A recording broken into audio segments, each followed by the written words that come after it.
నమస్కారం. ఈరోజు municipal council సమావేశం గురించి ఒక 2 వాయిస్ రికార్డ్స్ అన్ని వాట్సాప్ గ్రూప్స్లో సర్క్యులేషన్ అవుతుంది. సో ఏదైతే జరిగిందో దాన్ని వాయిస్ మెసేజ్ పూర్తిగా పెట్టుకోకుండా కేవలం కొంత భాగం మాత్రమే పెట్టేసి దాన్ని సర్క్యులేషన్ చేస్తున్నారు.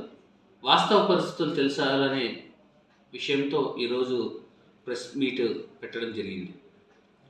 ఫస్ట్ది ఒకటి మా మీటింగ్ క్లర్క్తో జరిగిన సంభాషణ. అది దాదాపు నవంబర్ నెల ఆ ప్రాంతంలో జరిగింది. రెండవది సమావేశము దాదాపు ఫిబ్రవరిలో జరిగిన సమావేశం.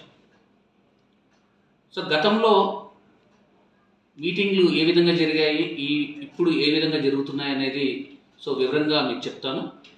నేను ఆగస్ట్ 26న నేను ఛార్జ్ తీసుకోవడం జరిగింది కళ్యాణదుర్గం మున్సిపల్ కమిషనర్గా. నేను వచ్చినప్పుడు ఆగస్టు, సెప్టెంబరు, అక్టోబర్ నెల అంటే పాత పద్ధతిలో ఏ విధంగా అనేది జరిగిందో ఆ విధంగా జరిగింది. గత 4 ఏళ్లలో మున్సిపల్ కౌన్సిల్ సమావేశాలన్నీ కూడా 4 గోడల మధ్యన రహస్యంగా ఎజెండా పంచుకోకుండా ఏకపక్షంగా మున్సిపల్ చట్టంలోని నియమ నిబంధనలకు వ్యతిరేకంగా చేయడం జరిగింది. ఆ విధంగానే సమావేశాలు ఏర్పాటు చేయాలంటే దానికి వ్యతిరేకించాను. ఆ వ్యతిరేకించిందే నేను మీటింగ్ క్లర్క్ ద్వారా చైర్మన్ కూడా చెప్పడం జరిగింది. దాని తర్వాత మేము నోటీసులు కూడా పంపించడం జరిగింది. మీటింగ్ కండక్ట్ చేయమనేసి నోటీసులు కూడా పంపినాము. ఈ నోటీసులు కూడా వెనక్కి వచ్చాయి. పోయిన వారం కూడా మేము నోటీసులు పంపిస్తే వెనక్కి వచ్చాయి, తీసుకోకుండా రిటర్న్ చేశారు. కేవలం ఏదైతే నెగిటివ్ ఉందో ఆ పార్ట్ మాత్రమే తీసి సర్క్యులేషన్ చేస్తున్నారు. మొత్తం వాయిస్ రికార్డు తీసి సర్క్యులేషన్ చేస్తే బాగుంటుంది. రెండోది, ఫిబ్రవరి నెలలో సాధారణ సమావేశం ఏర్పాటు చేశారు. శాసనసభ సమావేశాలు జరిగేటప్పుడు పెట్టడం జరిగింది.